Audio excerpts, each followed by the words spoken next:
रमजान का चांद नजर आया तो एक रात उसके दिल में अजीब सी रोशनी उतर आई। वह एक ग्रेजुएट स्टूडेंट थी। थीसिस का दबाव, घर की जिम्मेदारियां और इबादत सब कुछ एक साथ संभाल रही थी। रमजान के शुरू के 3 दिन तक वह बहुत परेशान रही। नमाज, तरावी, तहज्जुद, कुरान, हर चीज पूरी लगन से कर रही थी। उसे लग रहा था कि यह रमजान उसकी जिंदगी का बेहतरीन रमजान होगा। लेकिन चौथे ही दिन उसे ऐसा महसूस हुआ कि जिस्म ने साथ देना कम कर दिया है। इशा की नमाज और फिर तरावी देर से खत्म होने लगी। उसके बाद फैमिली के साथ खाना, कभी चाय कॉफी, फिर सोने जाती तो सिर्फ 2-3 घंटे बाद सहरी के लिए उठना पड़ता। उसकी नींद पूरी नहीं हो पा रही थी। आंखों के नीचे काले गहरे हल्के पड़ने लगे थे और चेहरा मुरझाया सा हो गया था। कभी वो कॉलेज की छुट्टी कर लेती, कभी डिनर छोड़ देती ताकि थोड़ा वक्त बचा सके और ज्यादा से ज्यादा कुरान, दुआ, नफल नमाज और रमजान के फवाइद हासिल कर सके। लेकिन उसके लिए ये सब कुछ नामुमकिन होता जा रहा था।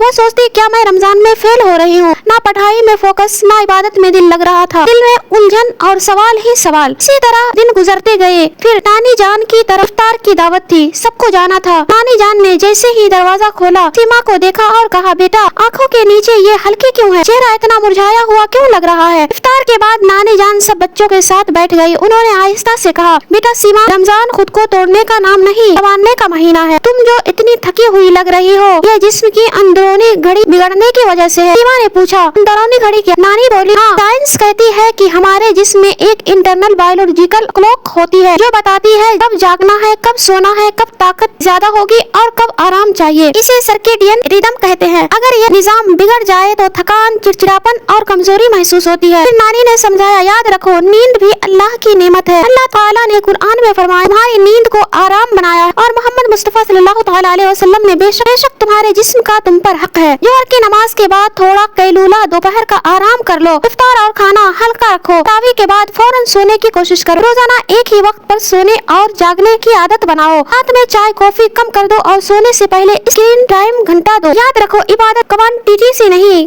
क्वालिटी से पहचानी जाती है। नमाज में खुशबू तब आएगा जब जिस्म और दिल सुकून में होगा। अगर नियत अल्लाह की रजा हो तो आराम भी इबादत बन जाता है। सीमा खामोशी से सुनती रही। ठीक है नानी जान, अब मैं आपकी बात पर अमल करूंगी। घर आकर उसने अपनी दिनचर्या बदल ली। इफ्तार के बाद थोड़ा आराम करती, तरावी के बाद फौरन सो जाती। दिन में थोड़ी देर कैलूला करने लगी। रात की चाय कॉफी कम कर दी और स्क्रीन टाइम भी घटा दिया। सिर्फ एक हफ्ते में फर्क साफ दिखने लगा। आंखों के हल्के कम होने लगे, चेहरे पर रौनक लौट आई, पढ़ाई बेहतर हो गई और इबादत में भी दिल लगने लगा। अब वो समझ चुकी थी, आराम इबादत का दुश्मन नहीं बल्कि इबादत को मजबूत करने वाला सहारा है। उसने ये भी समझ लिया कि अल्लाह हमसे हमारी ताकत से बढ़कर नहीं चाहता। रमजान कोई रेस नहीं जहाँ दूसरों के आगे निकलना हो। ये तो अपने रब से जुड़ने का महीना है। प्यारे दोस्तों, आपके जिस्म और दिलों दोनों का ख्याल रखिए। खुद को इतना मत थकाइए कि इबादत बोझ लगने लगे। बैलेंस रखिए, नियत साफ रखिए। थोड़ा आराम, थोड़ा तकब्बुर और थोड़ा सुकून, यही रमजान की असली रूह है। याद रखिए, थका हुआ जिस्म इबादत कर सकता है लेकिन सुकून वाला दिल इबादत को महसूस भी करता है। और इस तरह इस साल सीमा का सबसे पुरसुकून,